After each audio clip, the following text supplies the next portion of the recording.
You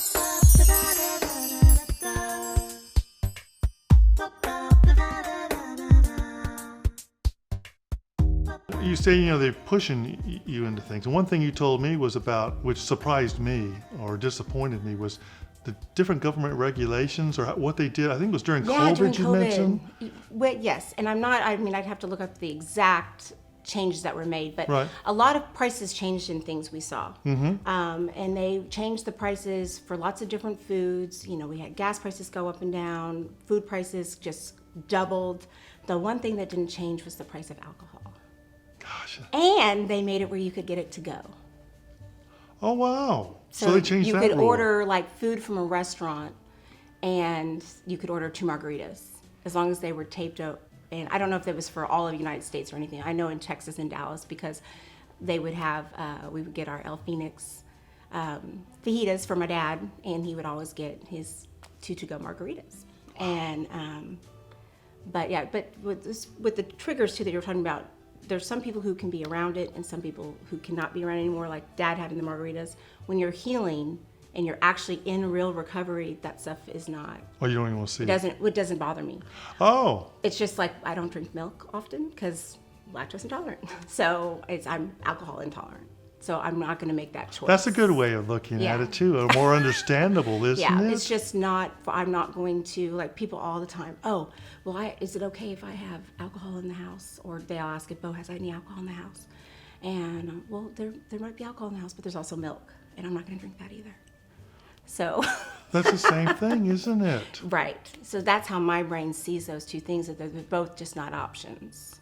When you said that, I was just thinking, when people find out you're an alcoholic, and what is something that's a common response? Like, say, someone like me, you say, I'm an alcoholic. Do I like not know what to say? Do I kind of like shun you and like, oh, I act so nice. If you ever need anything, let me know. But I ghost you? Or what's a typical thing that goes on when, and what's appreciated?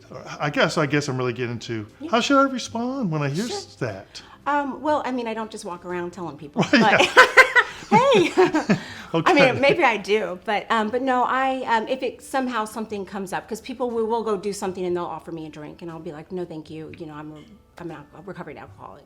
I do like to put the recovering part in front of it, Right. and just so that they know, like, they're not in danger of. But they might not even know what recovering alcoholic means. They might only grasp I that don't word think so. alcoholic. Yeah. But yeah, when somebody does and it comes up, a lot of times it's funny. That's the same response. Well, I don't drink that much. Oh. Well, I don't drink that much, and they tell me how much they drink, and I'm like, well, good for you. Do you have a problem? Do you need to talk about it? But like, they don't need to defend their drink. I think they want to defend that they're okay with what they drink. And if you're good with drinking and it doesn't affect you, like it affects me, you can drink. So it's like the me. milk you were saying. Yeah. I'm lactose intolerant. Well, I don't drink that much milk, but Right. we don't do that, right? Right.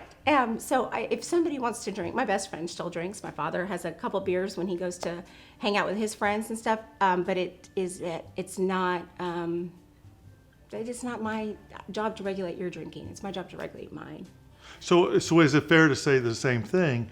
If I was to have a party, Nicole, come on over. It's not my job to worry about if I'm going to have beer or not. Just, it's up to you. No, you need to have that conversation with the person. If you're close enough to them, they might say, I'm not comfortable coming to a party with alcohol.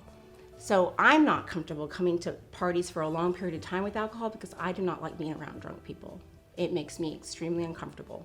I've learned since I've become sober. I don't know if I feel bad because I don't know if I'm judging them or I feel bad for them. But when I see somebody that I really admire really drunk, it takes something away. So I kind of don't go to certain things for too long when I know that there's drinking involved. But we have a Christmas party every year at work, and one of the girls was like, hey, I want to sit with you. Is it okay if I have a drink if I sit at your table? And that was very kind of her to ask. Okay, that's a good thing to know. Okay. And I said, oh, you can drink, just don't order one for me, But people do ask. But I think if you're very open to start with about it, once you become okay talking about it, and then your friends will be okay talking about it. I remember the conversation distinctly when I finally came out sober. Bo had told me he had told somebody that I was a recovering alcoholic. And he was really the only person I had told. Nobody else knew, except for my family, my close friends. And I said, I'm sorry, that is nobody else's business but mine. Why are you telling anybody about my business? And blah, blah, blah. And then I was like, maybe we should tell people about it. Maybe they'll see that it gets better. Maybe we could talk about it. Because the only thing I knew people who were alcoholics were the bums. Mm-hmm. Yeah, me too. The bums on the street, and I think there was a couple movies about some women that were alcoholics. There was that one with Meg Ryan years ago. I can't remember the name of it, but I just remember she passed out in the shower or something, and it was bad. But yeah, you don't really see that it could just be the captain of the swim team that was an all-American swimmer that did really well in school, that always presented herself well, was an alcoholic, was struggling. And so it can happen to anyone. And I just want people to know that it gets better, and you can still have so much fun. I remember at rehab, we had game night on Friday night, and I was like, who wants to play Uno? This is so dumb. Okay, by the second Friday, I was like, take 5. I was like, yeah. And so I learned to have fun again. We forget all that childhood fun. It was so fun. We did just simple things were super fun. We looked forward to simple things. Getting up early on Saturday morning just to go get your cereal and watch the cartoons. Something small. And you can find all that stuff again. I think we just forget stuff that we used to enjoy because we had not felt anything. That's the other thing. You start to feel emotions when you get sober. And you don't when you're not. You don't. And so it's awful. And it's great. And all wrapped up. But when there's even times when Bo and I first, maybe 2 years into it, actually, I remember crying one time, and he knows, and he looked at me and he goes, do you even know what you're crying about? And I said, no, I don't know what I'm crying about. But I'm crying. I don't know what I'm feeling. And so is that typical too? And I bring that up just to be sure when you're recovering, then you know that's going to happen. Yeah, you're going to start to feel things, and it's going to. And I think that might be something that does trigger people. Is that now I feel very unsafe. I'm scared. I don't like this feeling. I don't like feeling like I don't know what's happening. What's going to happen next? And then this is where you have your people, your friends, that you can talk to so that they can guide you. I always call it holding the light for the people behind me, because I already got through. So let me hold the light for you to follow me. Oh, how nice. So I'll tell my friends that I'm helping with is remember to follow my light. Don't forget to follow my light. And there's some people that I have to help daily. And then there's some people that I just check in on every now and then. I'm always helping around 5 girls at a time. Girls help girls, guys help guys, just so we don't get that Florence Nightingale situation happening. But tell them about your crown. You've got that cool thing with your crown. Well, or tiara, whatever you call it. Yes, well, there's some of them are tiaras, some of them are crowns. But no, so when I was, so I got my divorce papers in rehab on Valentine's Day. Oh. It just worked out that way. But when I finally, 6 months in, I'm 6 months sober, I'm also about to get divorced. And my mama passed away. 6 months. And so the divorce got delayed. Mama was in beauty pageants. And she always won Miss Congeniality. She was from Kansas.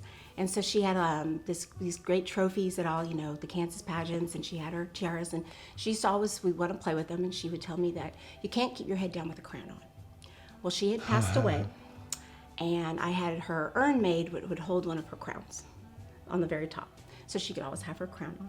Oh, good. And 2 weeks later, I got divorced. It was actually, I like good stories. I got my divorce papers in rehab on Valentine's Day. I got to choose the day I got divorced, and it was my birthday. I went home afterwards, and I looked over, and I saw the crown on Mama's urn, and I took it off, and I put it on, because she said that you can't keep your head down. Right, that's a good saying. And you really can't, because it'll slide off, so you got to keep your chin up. And I thought, I got this. Wow. I'm going to do this. And so then a few weeks later, I actually had a girlfriend who was going through a divorce herself, and I thought, you know what? I'm going to send her a crown. So I got on Amazon, and I just said, hey, where's a good place that I could send a package for you? And I sent her a crown, and the card just said, you got this. Don't forget who you are. And so for 6.5 years since I started with the crown. So, Yeah, almost 7 years. It'll be 7 years because my birthday's this month. I've been giving away at least 2 crowns a month to different people to remind them to keep their heads up. And we're called the Crown Girls. And so we have, I have a crown at work just in case. I've got a crown in the car, I got a crown in the house. And so just my friends, these people I've never met.